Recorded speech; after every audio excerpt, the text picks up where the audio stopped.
Guys, thanks for listening to the J. Scott Outdoors podcast. I also want to thank the following sponsors for their support of this podcast. Without them, this podcast would not be possible. I want to thank the Go Hunt Insider, Lorenzo Sartini and his crew over at Go Hunt. They have created the Insider, which is an amazing tool for you guys that are researching all these different western states and looking for which units to apply for and put in for. They also have the Go Hunt maps, the Go Hunt gear shop. Right now, go to gohunt.com, click sign up for the Insider. Use the J. Scott promo code. You're going to get a $50 Go Hunt gear shop gift card just for signing up. Go Hunt's been with me since the beginning of 2015. When I started this podcast, they've been a very loyal title sponsor of this podcast, and I want to thank them for their support. Make sure to go and sign up for the Go Hunt Insider. Use the J. Scott promo code. Guys, I also want to thank KUIU Ultralight Hunting. That's KUIU.com. KUIU Ultralight Hunting is a direct-to-consumer brand that sells the best ultralight hunting equipment and gear on the market today. You can go to KUIU.com, and order directly there on their website. I also want to thank phonescope.com. Cheston, the guys over at Phonescope. Go to phonescope.com. Anything you order there, use the JScott23 promo code, and you're going to get a 10% discount there at Phonescope. I also want to thank Lathrop & Sons. They're a custom boot system and custom footbed manufacturer. These guys are the boot doctors, the boot gurus. They're very, very helpful. They know a lot about boots. I have switched this season to the Lathrop & Sons Encompass boot. That's what I've worn primarily on my Coues deer and mule deer hunts in Mexico.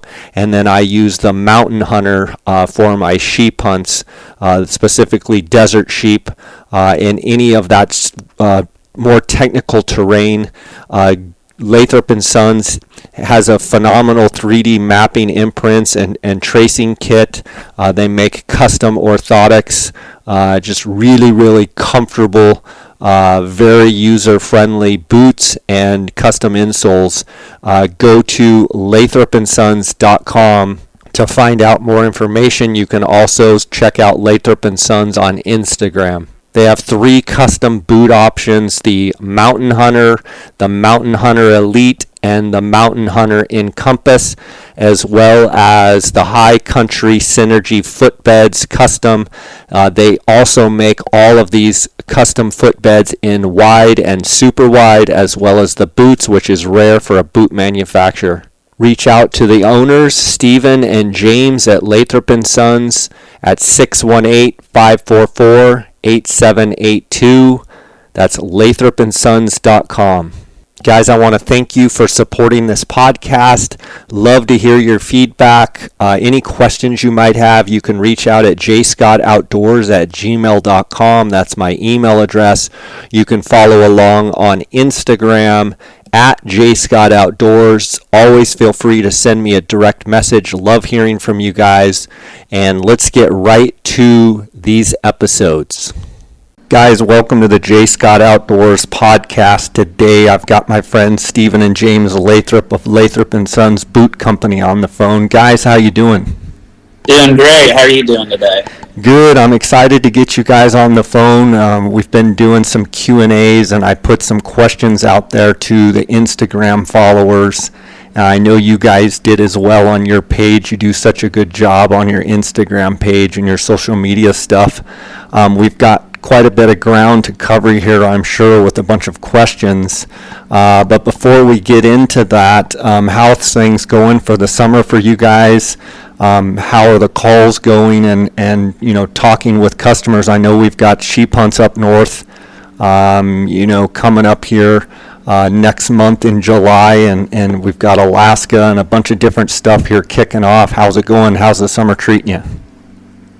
Jay, it's Steven, and I appreciate you having us on too. Our summer's been excellent. James and I have been working some ground and getting some food plots in and just helping lots of people with boot fit. I mean, I can't.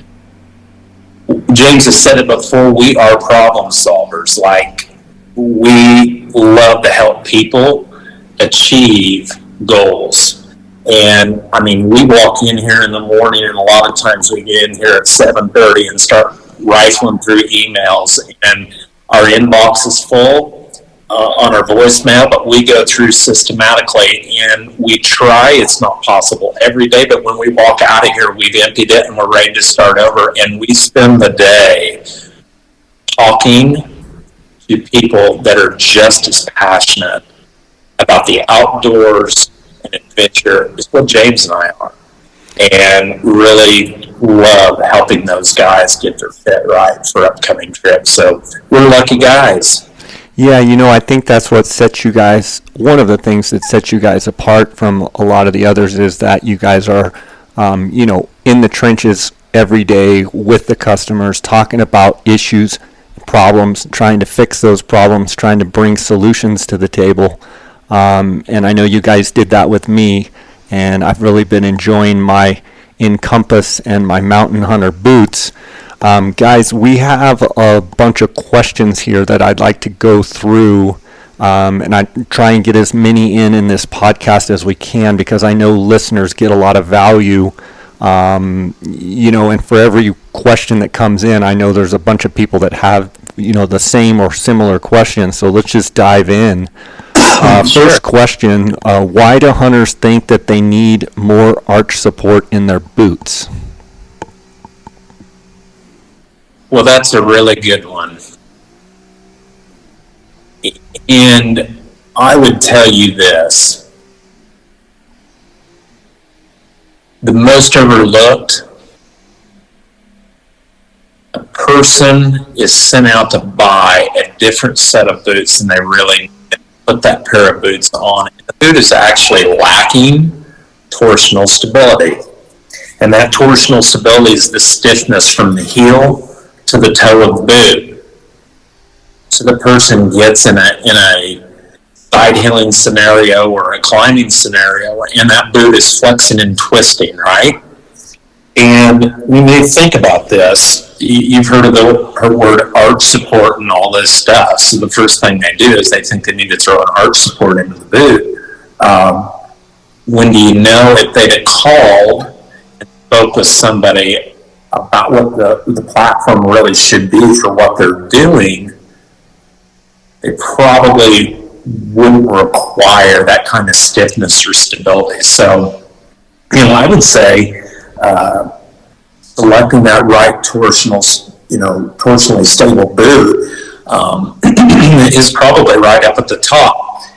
And if they don't buy that torsionally stable boot, I think part of the reason the guy wants to put that arch support in, or an orthotic into that boot, a rigid orthotic, is because when they put that stiff orthotic kind of like into the boot, a soft flexible boot, like you hear some guys using, putting a Band-Aid on, it's really, you didn't get the foundation. What do you think? I think the biggest reason people need to do that, or they think they need to do that, is because they've probably experienced some difficulties with their feet while they're doing that activity. And so naturally, we've been trained over the course of your lifetime, arch supports. I mean, you walk through a pharmacy at Walmart or CVS or Walgreens, and there's sections that have arch support, heel lifts all over the place. And the reality is they wonder why. Can this help me? Can I go ahead and do something to make my backpacking mountaineering boots feel a little bit more comfortable? As we all know, they actually are pretty hard on the inside. That's the shank. And those insoles that come within these boots really aren't the greatest. They're kind of hard. They don't really offer, if they offer some shock absorption, it doesn't last very long. Does that make sense? In other words, over time, after wearing them and beating your foot down over and over and over, that the shock absorption feature goes away very quickly. It goes away big time, and it doesn't really take a long, long period of time for that to go away. So naturally, what is a guy going to think or a gal think? Well, they need to put something in there that's designed to help with that. So I think that's It's probably kind of the the reason. Band-Aid. Like They're experiencing something there. yeah. So how do you guys counterbalance that when, I'm sure that's a question that you get a lot, what is your answer to basically how do you fight that? Because I'm sure that's a stigma that you get, a question that you get. What do you guys do that makes it different? Well, for me, I'm on a phone. Guy asked me about what's the possibility? Why is my foot bothering me? Do I need more orthotic? Do I need more arch support? A lot of times what I'll do is kind of run down through them, and we'll probably talk a lot about this later on, but toe spring and heel heights, position of the foot inside of that boot. If I can see, or obviously I can't see, but if I can understand through a phone conversation with an individual that clearly they're wearing the wrong size boot as far as length goes. An example of that is somebody that thinks that they wear a good size is they're a quarter of an inch from the end of the toe to the end of the boot. That's a red flag to me that there's a large chance that the heel to measurement in that boot for that person is off. And that can add to a lot of foot fatigue that person is trying to overcome. Does that make sense?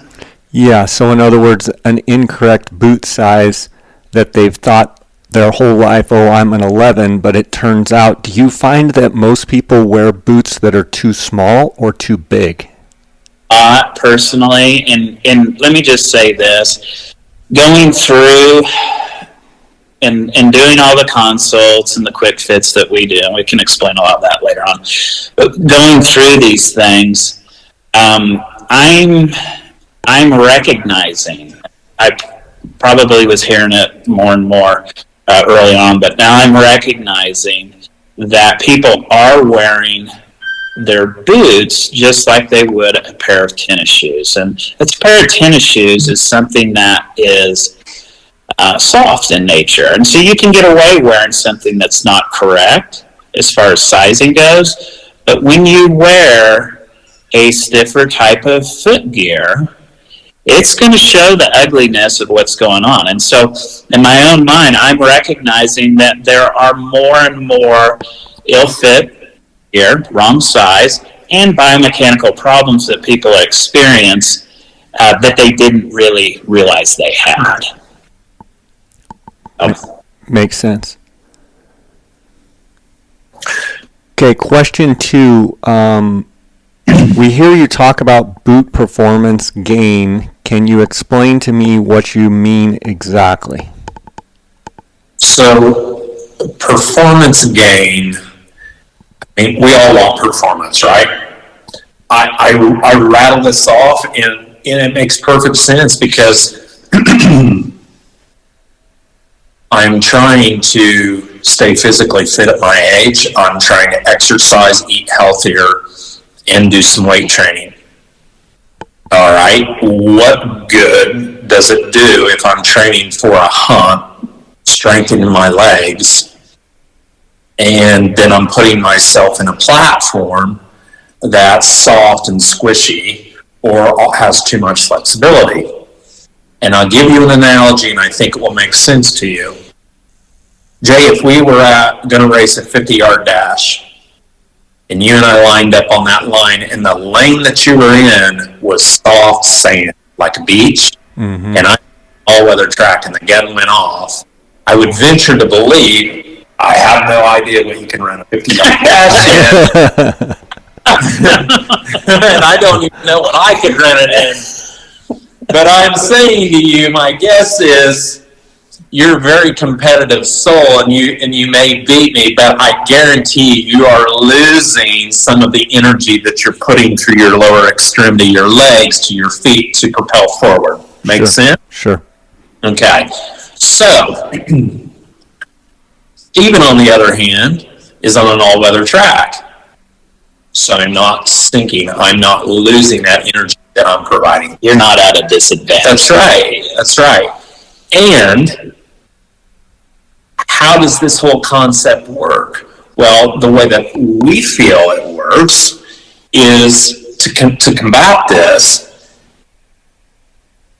we utilize a technical footwear, performance footwear. This is footwear that has denser outsole, harder outsole, a midsole that has rock to propel you forward, a full-length nylon shank that is actually coated with fiberglass to resist collapse under load. But the key to this whole performance game is, all your listeners out there go, well, hell, I can't wear technical footwear. The last time I wore technical footwear, it tore my feet apart. I couldn't walk in it. Well, there's a reason you couldn't. And I recently had a conversation with a gentleman that had an array of boots, and they were all performance footwear that all the top guys told him he needed, and they tore him and ruined hunts for him. The key with this is you can wear technical footwear if the people designing the footwear understand what you're going to be utilizing it for. You see, we understand you're going to park at a trailhead in some instances and hike in. We understand that you're also going to ride horseback in and then hunt out from there. You know, most backcountry hunters or sheep hunters, they're not putting approach shoes on and walking, oh, there's a mountain, now we put on our mountain boots. Like, we get it. So what we've really tried to do is the concept of a backpacking trekking boot. You want more toe spring and rock in it. You want that fluidness that James was referring to about getting the arch right. But to get the technical aspect and the performance gained, you got to have the rock, and you got to have the technical features and the components that you get the forward propulsion. And that's really what it's all about. Is that why some of the I've worn some very technical, what I would call very technical stiff boots, and they almost feel like a ski boot when you're wearing, and when you go to walk on flat ground, you feel like you're wearing ski boots, and you can't hardly go forward. You almost have to kind of duck waddle, because it feels like my heel and my toe are not working together, that they're almost like a club foot, if that makes sense. It's really more the boot isn't working with your foot and your lower leg. Okay. So it feels like that, I agree, but they're not adjoined in the synergy. We use synergy a lot. We've got a footbed that's named that. But they're not working that well. You know, they're not working together, the boot, and that's just not exactly the same. So, you know, while we're on this, I want to jump down this. It's a little bit of biomechanics, but I think some of these listeners, this is really another way for someone to identify if they have their boots and it's just way too technical for them based on their foot type. And they ought to think about this. So, Jay, you talk about putting on a technical boot and walking out and getting the ski boot feel, or the ka-thunk, ka-thunk, ka-thunk. And that's what it does. It slams the ball of your foot down, and then the ball of the foot hits, and you cannot rotate off the front of the boot.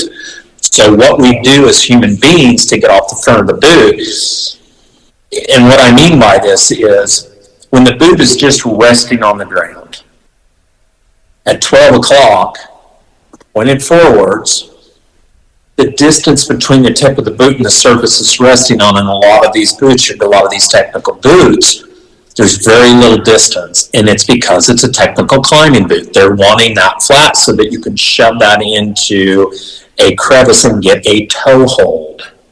And that toe hold allows you to be stable while you're trying to exert that energy through the extremity to propel you upwards. I get that. I believe it. I love it. But the problem is, as mountain hunters, we're doing that 40% of us out of 100%, climbing that vertical. So what are we doing the rest of the time? Well, we're hitting plateaus, more mellow or rolling terrain. The way that these people can identify whether they may have made the wrong selection on some boots, they watch themselves walk or can visualize somebody else walking with them. You'll see someone in too technical a boot will say their right foot, as an example, would be pointed at about 2 o'clock. Their left foot would be pointed over at 11 o'clock. And that is so that they can rotate forward with the boot, because that's the only way they can get off of the front of the boot. And it is also the only way they can propel forward and not feel this excessive pressure in the heel area or this excessive slipping that takes place. So Makes perfect sense. And that's one thing that I really like about you guys' boots is I can't believe how comfortable they are. So they have the technical quality, but comfort. Do you guys get a lot of people reporting how comfortable the boot is? Because that was it. I mean, it really struck me when I started wearing these boots is the comfort factor. we do. You know what? And it really feels good, because when you start doing something like this, it takes a lot of know-how and understanding. And there's some biomechanics, and there's some Kentucky footage and offloading and padding. And yes, our 30 years of medical training got spilled into all this stuff. But the same of us putting on a boot and going on a hike, and hearing James goes, God, this hurt or that hurt. Or I said, maybe we can do this different.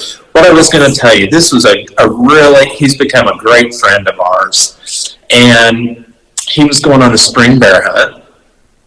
And this was the first time that I really started realizing James and I were unlocking this. And he said, I went on a bear hunt, and we had the truck loaded down. And I had my buddy with me, and I had my Lathrops up in the corner of the truck bed. It was the first thing that went in, right? And you know how loading a truck is. It gets packed. And then you pull up to the trailhead to go in, and you're all gung-ho. It's in the evening. You got about 4 hours of daylight left. So you're all jacked up. You grab your stuff. Come on, let's go for a 2-hour hike up the road. Let's check it out. Well, he grabbed his backup boots. He didn't grab our boots. Openly told me this. Walked in 2 miles. 2 miles ended up being a little farther, and then they decided it was time to come back. And by the time he got back, it was in his first evening, he had wrecked his feet, like totally wrecked his feet. And he said, I knew I just ruined my hunt. I put my Lathrop boots on, and the strangest thing took place. And I don't know what you've done, but this is what happened, guys. I put the boots on, fully expecting this to be absolutely painful. I didn't have any pain. I didn't feel any peak pressures on an open blister in your boot the next morning before daylight. In fact, as I wore the boot every day, the blisters began to dry up and heal because there wasn't any pressure. Now, might sound far-fetched, but you just heard James said the way that we offload the padding, the anatomical position of the padding based on how a human being's foot's shaped, and yeah, that's what we do, and it puts a smile on our face because there's a real need for it. Well, and we've evolved our brand too. I mean, the first that we had is not what we're doing right now. Any professional is always trying to keep striving to make something better. And if you're not, you're dead. You're right. It's with anything. Our father was very passionate about that. I mean, this is a guy that just retired last year, and he's 81 today. And it's just evolving it better and better, and just doing it right. So yeah, it was a great moment when you start hearing this from people. Yeah. And we're starting more and more and more and more. Good. This is cool. There's another question. Why do most customers purchase the High Country Synergy footbeds? to make their boots feel more comfortable. That's the short answer. I mean, there isn't. Let me ask you first. Tell us what the High Country Synergy footbeds are. It's an aftermarket footbed that we produce here in our shop that's designed to offload shearing, which is pressure and movement. That's shearing that causes peak pressure in the balls, the heels. It's designed to act very much like the natural fat pad on the foot.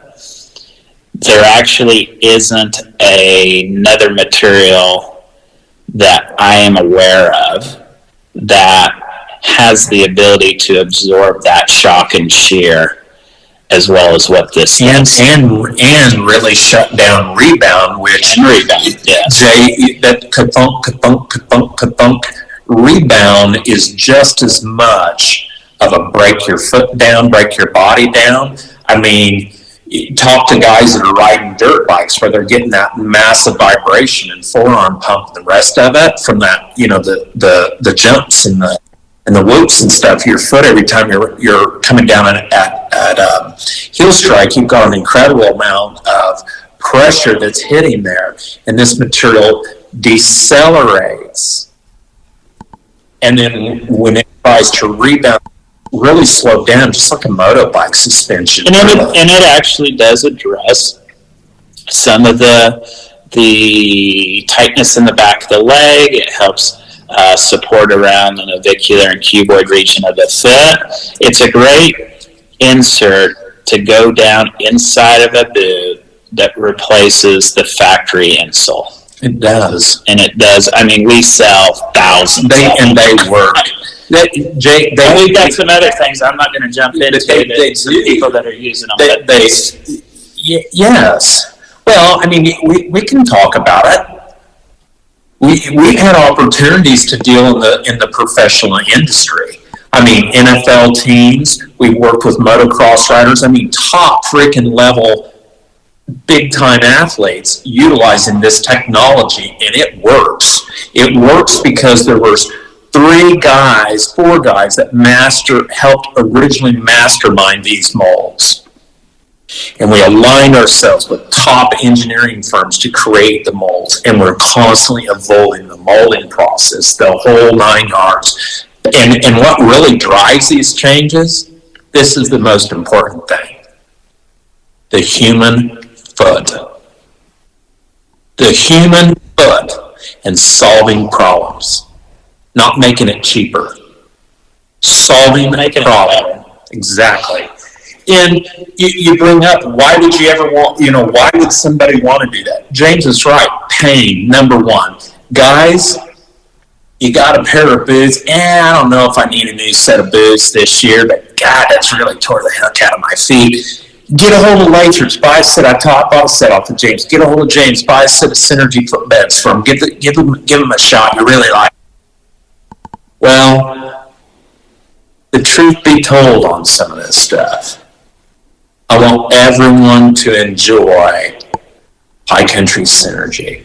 But the fact of the matter is, if the boot was never right to begin with, if you selected it, or if you wore it to the point that the entire midsole in that shoe was concave, now it's not flat, when you slip it in, yes, it's going to, James and I debated this a little bit before we had a talk in a similar situation, that if the midsole kind of gets flattened out, like you ever had a pair of shoes you really loved and you put your hand down in it and you felt it and it felt like it was packed down under the ball, like it was cupped? Yep. That's a sign of just excessive use. It's excessive use. You've not really given that midsole a chance to rebound. Then you call Stephen and James and you want to put a Synergy in there. And we go ahead and do it. Well, you lose some of the effectiveness. And this is the professional side of me coming out. You drop that footbed down inside that shoe, and now what that insole material is doing is it's filling the void that you've compressed, so you're really not getting all of the effectiveness pushing up into the foot, if that makes sense. So, how much of your comfort, because, I talk to people all the time, and comfort is the word that comes back, How much of it is the Synergy footbeds, and how much is it the custom boot? If you had to say, and I'm sure it's different for different people. You know, I've actually I love them. I've sat and debated with my dad. We had 3 practices at one time, and driving back and forth to Mattoon, it's an hour and 15 minutes one way. And so there's a lot of conversations about the foot and ankle and the cases that we were seeing. And you know, I don't want to say, I really feel like the boots are a huge part of it. They have to be. They're more than 60-70%. Tool though. It is. It's a tool. Every bit of this. But you still have to have something in there to interact intrinsically with that foot. Even in like our basic Synergy footbed, it has a little extra heel height to it. It has the bat wings that help support around the navicular and cuboid. The boots and the insert working together gives you that correct fit and feel. But if you really, Stephen alluded to a little bit of just a second ago, if you have one without the other, yeah, you can see some. You can feel better, but you really aren't going to get the full deal, you know.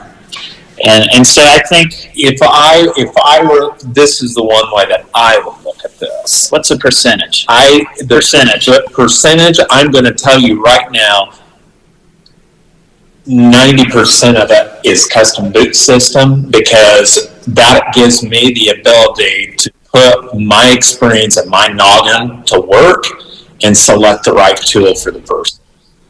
That it is about selecting the right tool for it, because when you sit down and you start analyzing somebody's foot and the design, and you start listening to some of the problems that they've had, you quickly kind of step back and go, whoa, okay, he's been wearing this, why is this doing this? He's been wearing this, why is it doing this?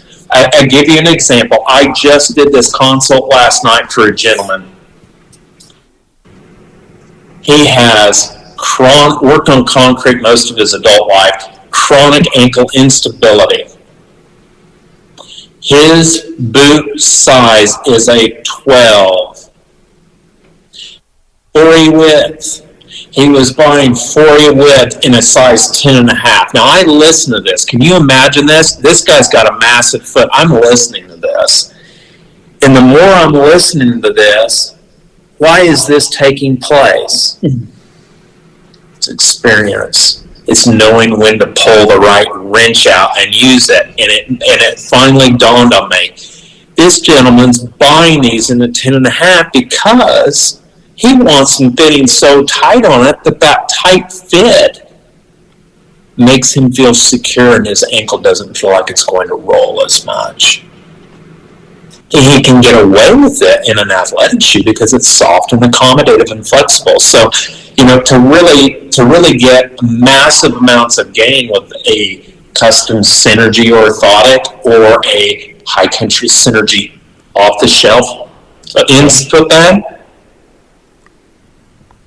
I got to go with the custom, because I get to know the person, identify them. I think my results are going to be that much better versus taking a high country Synergy out of our production room, putting it in a box and mailing it, and not knowing exactly what that customer is going to wear it in, and what is the condition of the footwear that he's wearing it in. So my toolkit, I pull the custom. I think if I can go that route, if somebody's willing to invest in and give me the time to help them, I can give them a better outcome, because I get to intimately understand what that person's going to do.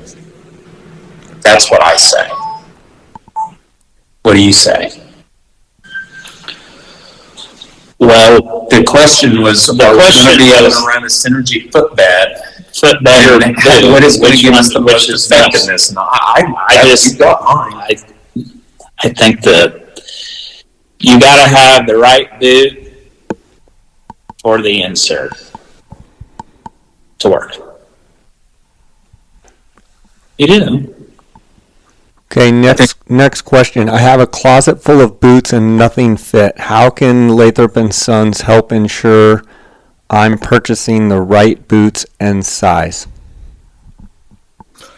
Well, I would say this. Do you think that's directed for a customer, or is that for more of a quick fit? No, I think it's probably, I think, somebody, there's two, you could go the custom route, but you can go the quick fit. What I would say is that someone that has just repeatedly bought boots off the shelf, and they're still having fit issues, Jay, they probably need to be looking at a custom boot system.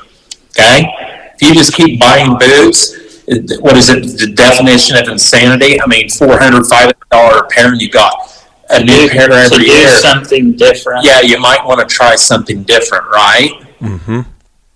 Right. So you got a closet full of boots. I mean, to go through the custom boot system process, you purchase the mapping kit and get that into us. And I think that's probably the best takeaway is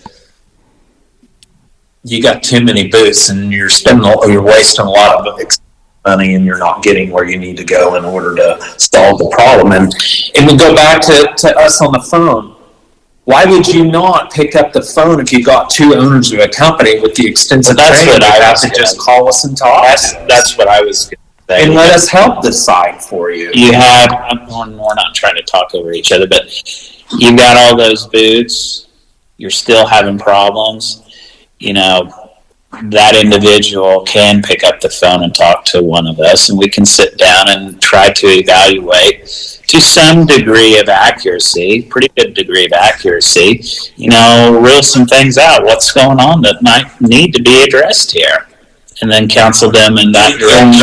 And last but not least, I don't know what you think about this, but who doesn't like to save a $500 bill? I think that the way as efficient as we run this outfit and the experience we have, we can actually save these people money. In other words, get a boot that fits them right, and then they don't have to buy a new pair of boots every year. Just get a good pair of boots that last for several years that really fit their feet, and you're saving the $500 every year because people are struggling. Absolutely. And you got a couple of pros on speed dial to pick up the phone if something goes south. You don't have. I'm not trying to dog on anybody. You got to do the best you can, but you want to go through 5 different buttons to get to the right person on the phone, or do you want to hit extension? You know what my extension is? 101. Hit it. It'll come to me, and I'll call you back. What's yours? 102. James is 102. Someone won an arm wrestling match there, huh? Yeah.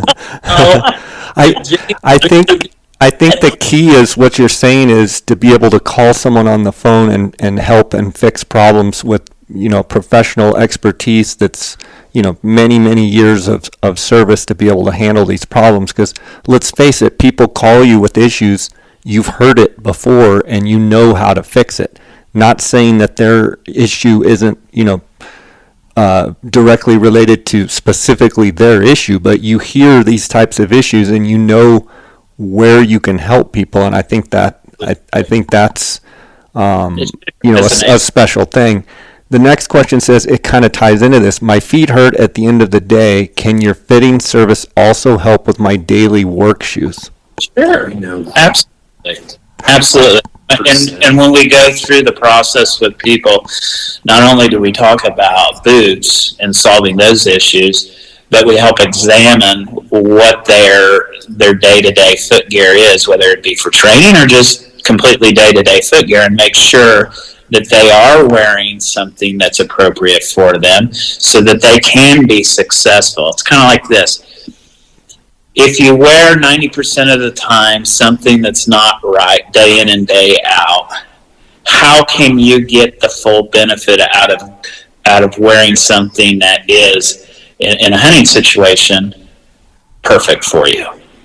The 90% is going to hinder that 10% to some degree. So, and we learned this, our dad even said to us, you guys need to make sure, just like you do here in the office, you need to make sure they are still understanding that their day-to-day foot gear is important so that they can have that protection. How often do you see people not put the time into what they're wearing daily, and it creates issues over time? How often do you see that, as opposed to people that's, daily feet and footwear are fine, but then they have issues when they put on hunting boots? Would you say that the majority of the issues are because they're wearing incorrect foot gear for their every day? The wrong size is a big one. A lot of times they wear that wrong size and they're not having too many issues with that because of the flexibility. But once they get into that higher end caliber boot in the wrong size, they're having some issues there. Because it's a sturdier, more performance fitting boot. But yeah, we hear of it all the time. Podiatrists wouldn't be in business if and hey, that was done all the time. This is a very important takeaway on this whole topic here. Today, a lot of these individuals are standing on their feet 8 to 10 hours a day wearing work shoes that are paid for by a company. And guess what? They get the cheapies because they don't pay their pocket, Jay. So they get $100 allowance. And I get it, save the money. But then their feet are hurting. And this is where we have to have the talk with these clients. Then they decide they're going to sit down and invest in their feet for their mountain hunting boots and be serious like all these, big name hunters. Well, guess what? Then we get to have a talk with them and say, hang on a minute. I think some of your goals and objectives are a little unrealistic based on some of your past history and fitment and underlying issues. So what sense does it make to spend 80% of your time, 8 to 10 hours, 12 hours a day on concrete wearing horrible shoes, tearing your feet up, and then you're going to throw on a pair of our boots with our freaking name on it and judge our fitting because you don't take care of your feet. So it needs to be a seamless transition from one to the other. It should be. And we're able to help people with that. Guys, how many years did you spend in podiatry and orthodontic clinics? Well, we talked about this earlier today, just a few minutes ago. Yes, I had 31 years. I counted it out the other day. I had 31 years working in my father's practice. Wow. And I was right. Started at a very young age. Very young age. And I would be right there with him, maybe add a little bit to it. And we have done it all. We had, a central fabrication laboratory where we made functional rigid foot orthotics, carbon, and also polypropylene.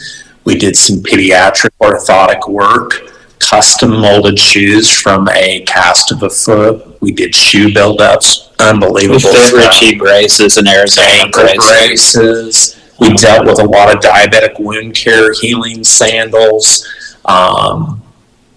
We also made orthotics for amputees. They were missing partial foot, the entire forefoot. Guillotine amputation. Yeah, we did a lot. We did a lot of that, plus assisting with patient care and assisting surgically. And it was definitely an incredible foundation for James and myself. And it's kind of like any when you're working in that clinical setting, you're a team. On top of it, it was family, and we're not in that setting, and we're at our new building out here, and it's God. I'm sensing every year, just being out of that. I don't know. You would have to be in the medical field. It can be a bit of a distraction, and it's a blur because it's going so fast. Yeah. That we're in this building and we're working on this, and I can go in and kind of talk and reflect with James. And I'm really proud of what we've done. We've helped a lot of people. We really have. Well, like I said earlier, our dad just retired in November, and he's 81 now. He loved it. He's very, very passionate about it. Good for you guys. Okay, next question. I'm getting ready to head out on my first elk hunt and have no idea what boot should or shouldn't buy? How can you help me? Well, this is what I would say, and I don't know about James because we've got different offices, but I field this question quite frequently.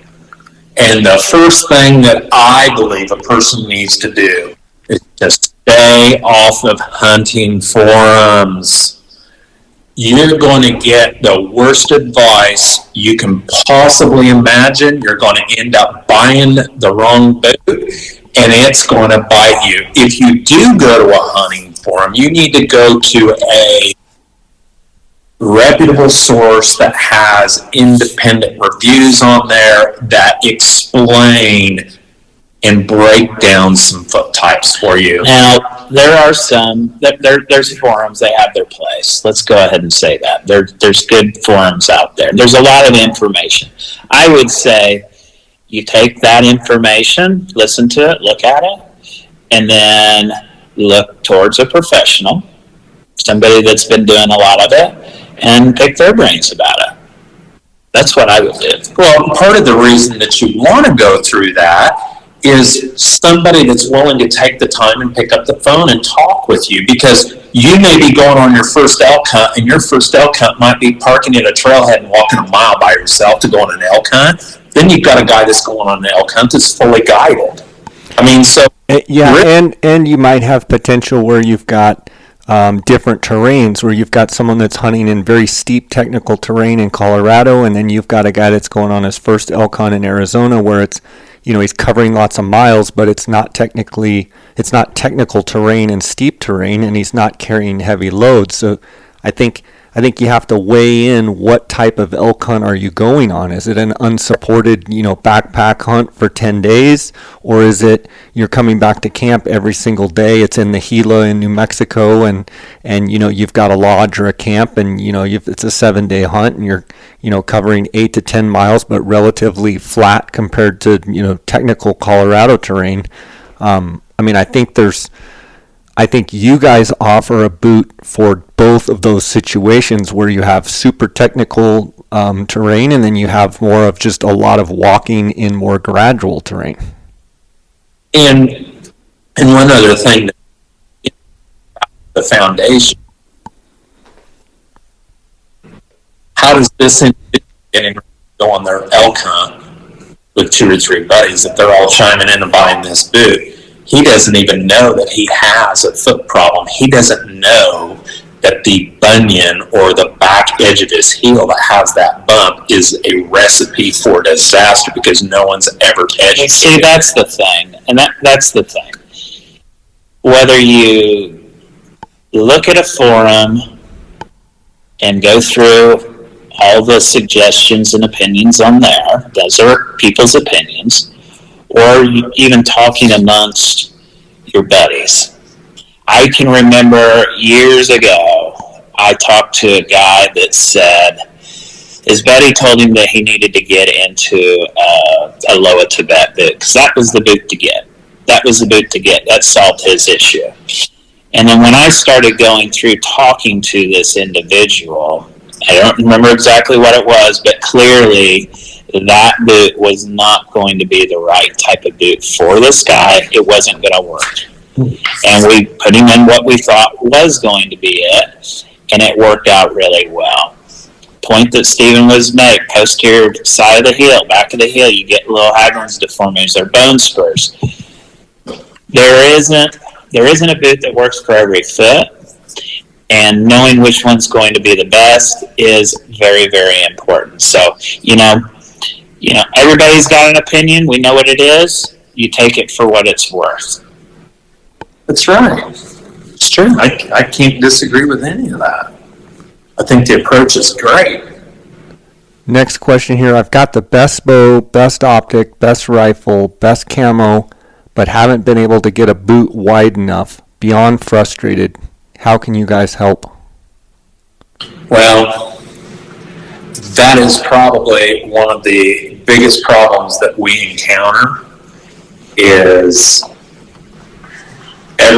these gentlemen, I've heard it over and over, I can buy all this stuff, I can't get anything to fit. I've had guys say the instep's not long enough in the pants, I've got to wear gaiters. I mean, imagine this. And but they can afford to go on a sheep hunt or do whatever. And they're trying to buy this footwear. James and I set out on a quest. We actually did. It's been 2 years, and then last December we really launched it. And it is ours, the Mountain Hunter Super Wide, and with the help of some dear friends, we were able to create a platform that will accommodate these 4E widths and can even be relasted and molded to accommodate even wider, massively deformed foot, but they look really nice and they perform like any of our technical mountain hunting boots. So you can have the best mountain hunting gear even with a big wide foot, and you can still get into some really stable foot gear that will tackle that environment. And it's been a blessing for a lot of these guys. I mean, if you've got a 4-foot that's wide and boxy, you look down at it, your big toe and your pinky toe are about the same length. That's a bit of an exaggeration, but I'm just trying to get somebody to visualize it. We have a boot that can work for that. And then when you partner that foundation boot with a custom boot system, man, it's a home run. It really is. So do you feel that the other, let's say the competition, other boots, they don't offer the wide size like you guys do to be able to exactly nail the exact width, whereas you guys can measure everything and get the exact width perfect? Yeah, so let me explain to you what you're normally looking at with a lot of more of a production style boot. They will offer a standard width, and they'll offer a narrow width, and they'll offer a wide. Well, that's just kind of stops at a 2E width. That's a men's wide. It doesn't work for a lot of these guys with a really wide foot. So it requires a different shape to the front of the boot. And a lot of these companies are prone to simply doing nothing more than excessively widening the upper and doing nothing to the sole. You're starting to lose this rigidity in the upper.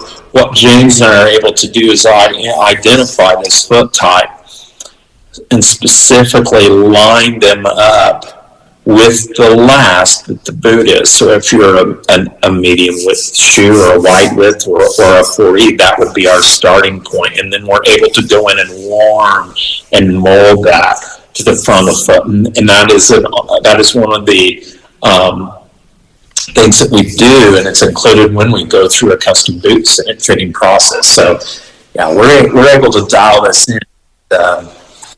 If you're going to do it, if you're going to be a professional boot fitter, you better have the right tools. And having that 4E width shoe is a tool for us.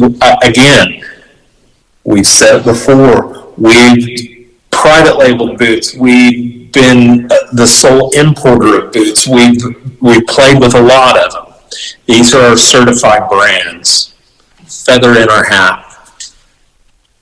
And I'm telling you right now, I have never put my hands on a boot that's made that wide that has that stability that the boot does. So guys with a wide foot are in business now. Okay, next question. How will the High Country Synergy footbed benefit mountain hunters, and will it work with my boots? Yeah, that High Country Synergy footbed is a product that the factory insole can be removed, placed. It absorbs impact.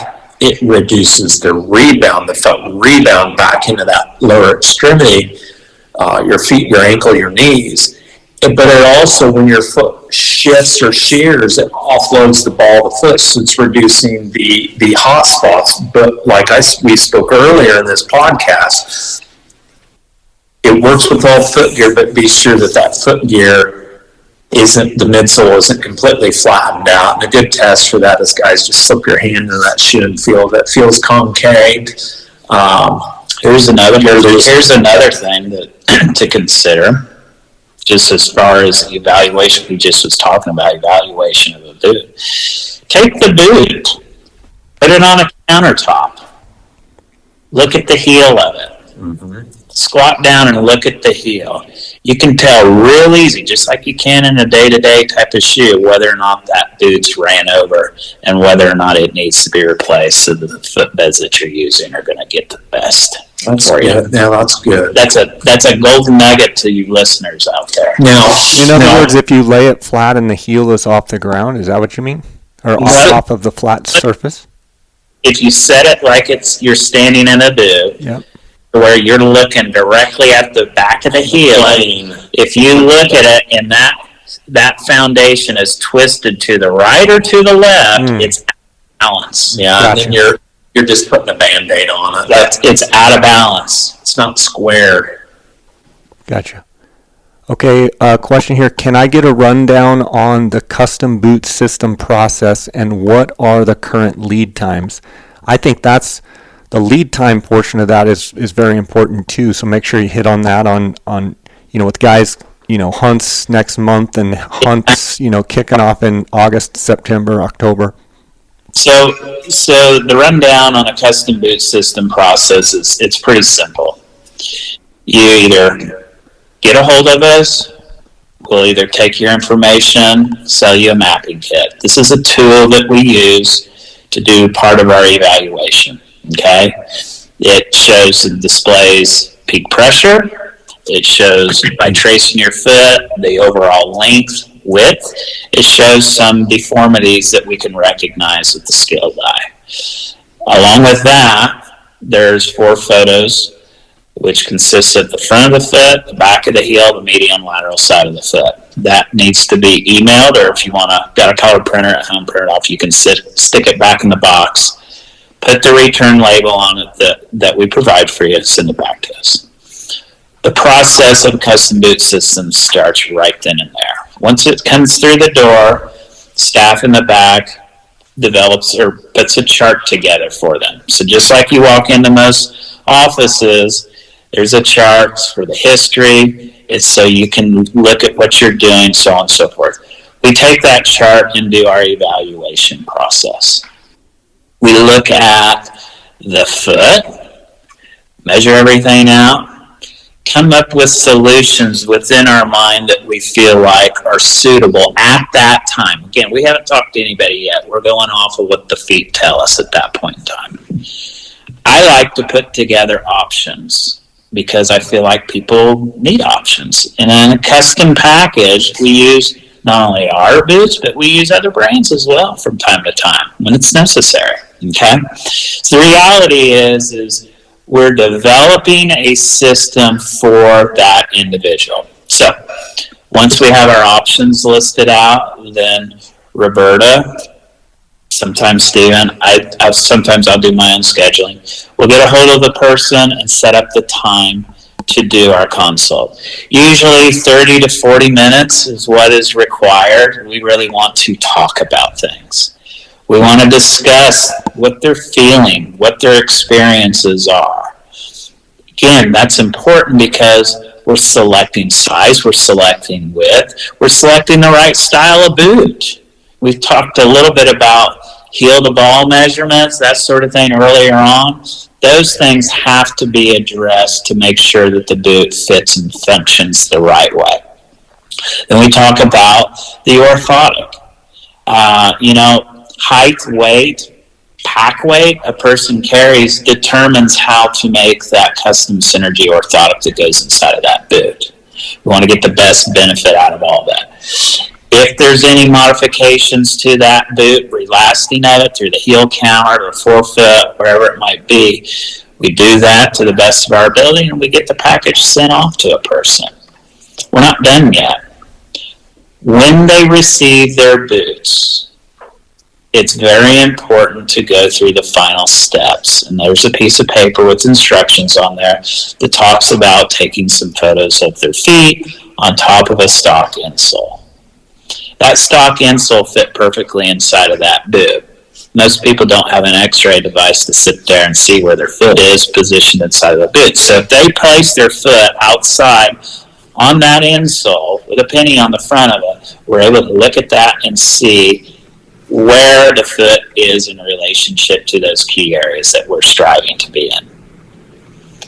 that is a custom boot system. If for some reason something needs to be tweaked or adjusted, we're pretty good about, seeing those red flags. We then do our post console.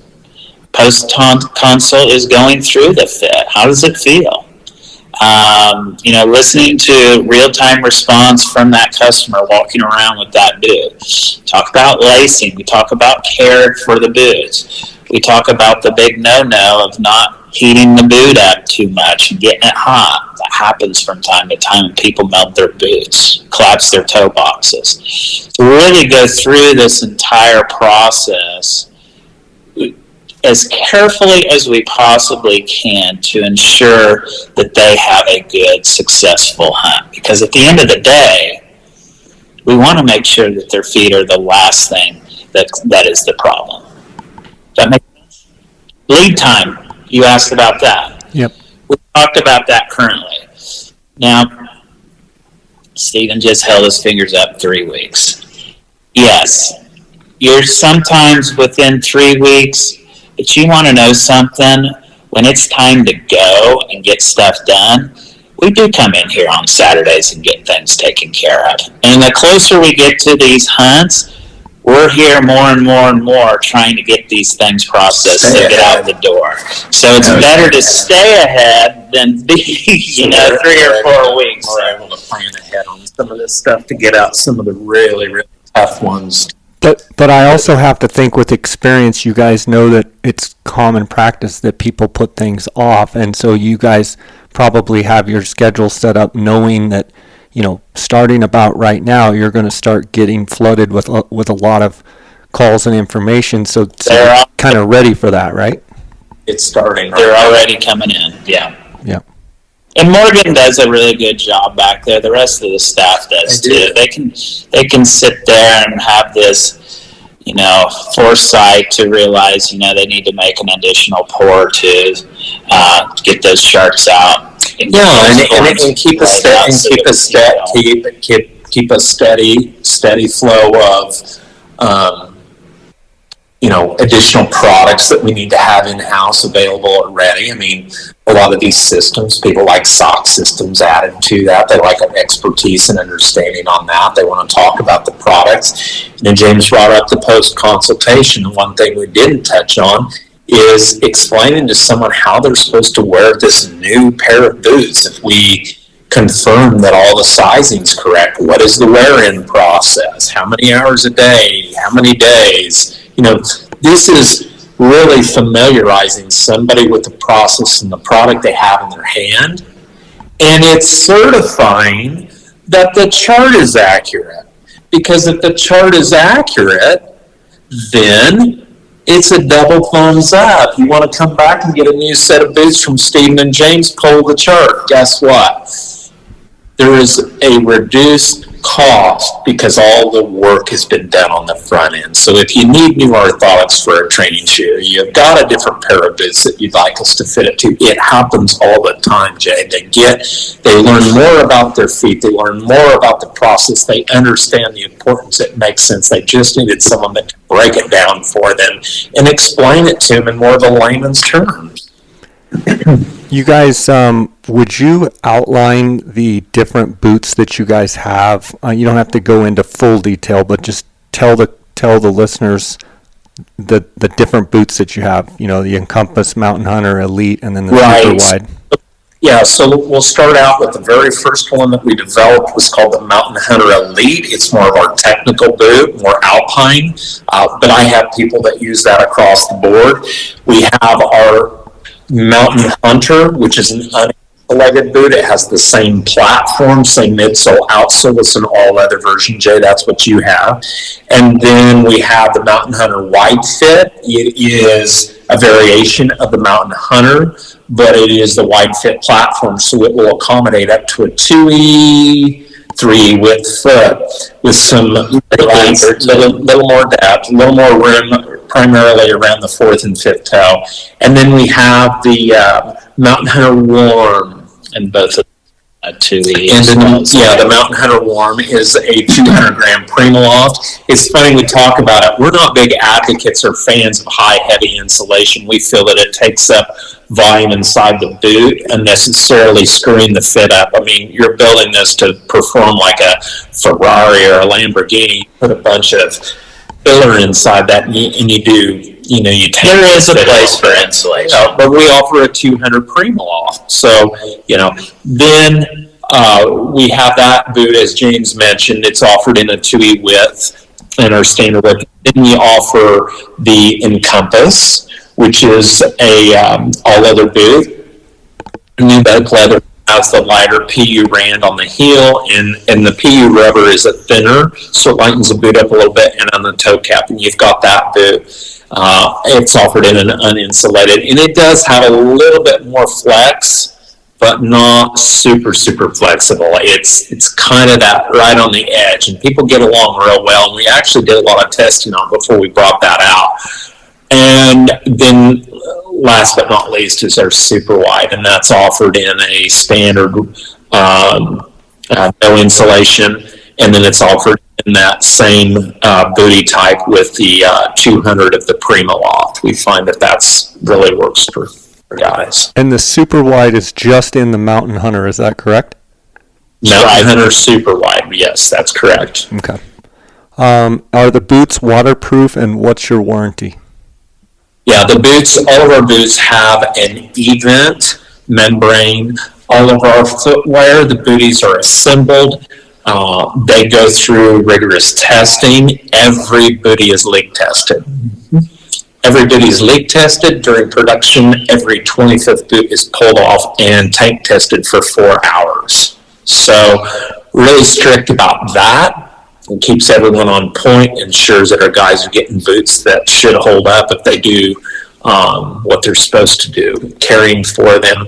And then as far as a warranty, we offer a 1-year warranty. It's just like everybody else. But I will say this to you, there are some strange situations that can take place, and what I feel like James and I are able to do is to sit down with people and really identify why something happened, because when we see something happen based on the checkoff list and the build package and all the documentation that has to be done, it is a red flag for us, and it requires a call. We don't delay this for the customer, but there are scenarios where we can, in some instances, not very often, that we do prorate the warranty, because accidents do happen. Got a question here. Is there a place to try these boots on? Are you guys going to any shows, or where can I see them? Well, we are a direct-to-consumer brand. We do not have a dealer network, which is why we're able to do what we are currently doing with this ultra high-end production and components. But I would say for somebody that wanted to try them, unfortunately, we do hit some shows. We're looking at 2 different shows this year. We attended the Kuyu Mountain Academy, so we bumped into some people out there.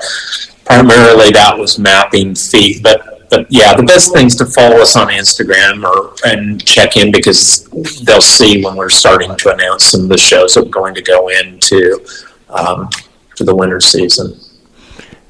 Guys, Jay's Custom Fit 50 right now, anybody can use that code and save $50 on a mapping kit.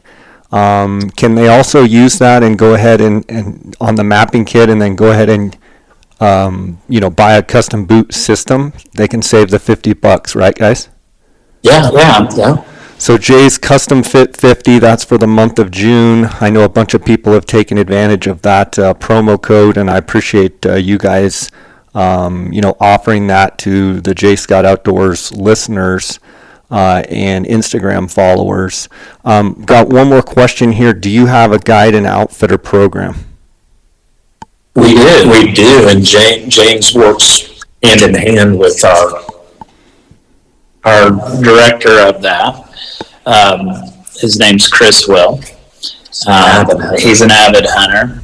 If a person is interested in looking into that, it's pretty simple to do. All they have to do is go to the homepage on our website and scroll all the way down to the bottom. There's a login button there, as well as the program questionnaire. They create an account there, jump on there. That gets sent to Chris's inbox. I actually get it too. He and I work together, getting a hold of that individual, going through, kind of see what they're interested, what they're wanting to do. We get them taken care of, get them all set up, and then they're able to jump on that access page and see the discounts and what they have. And we it was kind of tricky setting it up, but we've got it's starting. The more that we're doing it, the easier there's a portal that they can go into, and it's different than a lot of these where they just go to the website and everything is there. We've done it in a really unique way. I feel that's more. It's catering more to the guide and outfitter. It's their spot to log into. The one thing that I would say, when you're on a mobile device and you go to the website and you scroll to the bottom, you won't see it until you hit information. The word information, you hit the plus symbol next to it, and then it drops down and it has guide and outfitter program. Yeah, that's true. But on a desktop, it's right there. But on a mobile device, you hit information, and as soon as those come in, we're real good about getting right back to these guys. So, speaking of that, if people are interested in a 3D mapping kit, custom Synergy footbed, or a custom boot fit, what is the best way for them to reach out to you, both email and by phone? What are those avenues? Well, the email is boots@lathropandsons.com, all spelled out. And or call in the shop here at 618-544-8782, an extension James or Stephen. And just to shortcut it, there's nothing wrong with email. I would have never believed this today, but we'll talk about it. A lot of people aren't even emailing hardly. What they want to do is they want to hop on the call, so they will actually message us through social media and say, hey, I'm interested in that 3D mapping kit. And our team will say, boom, give us your phone number. Bam, Stephen or James and I get that. And so, that's another alternative. What about you guys do such a good job with your Instagram page, Lathrop and Sons Boots? Do you also take direct messages on Instagram, and can they message you through there and get the process going on a mapping kit or a Synergy footbed or custom boots? Do it all the time, help people with boots. Anything that we do over the phone, we can do through that. And our staff's really good, and they'll put us. It really is like a shortcut. I mean, they just, hey, here you go, guys. I told this person that you would call him tomorrow morning when you get into the office, and one of us pick up the phone and call him. Or as James said, they can just call the shop here and they hit. I like to talk to somebody. Right. Hang on, I'm not insinuating that you don't want to talk to someone. I'm insinuating how do they get in contact with this? But your point, James, is you're old school. You like to talk to people on the phone rather than texting back and forth. You would rather just pick up the phone and let's talk. And yeah, I did that just the other day. I was sitting at home in between. My son had some things he had going on, and I'm just sitting there, and a guy had sent me an email. I just picked up the phone, called him while I was sitting on the couch. We sat and talked for 45 minutes. Yeah. Exactly. Well, guys, I really appreciate you coming on. We have more questions here, but we'll save it for another podcast. Thank you for answering these questions. I know that the listeners will get value out of it. To everyone out there listening, I highly recommend these guys. They are the experts. They are the boot pros. They've done a phenomenal job with my boots, and I'm really happy. My feet are happy with where we're at right now, and I just thank you guys for coming on and sharing with us. Want to give you a chance if you have any last-minute comments, guys. Each one of you, go ahead and do those now, and appreciate everything you guys do. I would say if there's one thing about my brother and I, We really do want to help you. If anybody has any kind of a question, there really isn't a stupid question out there. We're pretty easy going, and would love the opportunity to help you figure out whatever you got going on. So just give us a call. And I appreciate you giving us an opportunity to hop on this podcast and put the spotlight on us. It's nice, and I really am thankful for all the listeners out there on your podcast or Instagram, social media that reach out to us. It's quite a deal for a couple guys in southeastern Illinois that do our best every year to try to get out and do some mountain hunting or elk hunting and bow hunting, and to be able to pursue a lifelong dream and a passion. And it's because of the listeners, it's because of you, it's because of all these people that we get a chance to hunt. It's very fulfilling. I thank you for that. Awesome, guys. Well, thanks for coming on, and thanks for sharing, and keep up the great work, and God bless, and we'll see you down the road, okay? Thanks very much, Jed. All right, take care. You too.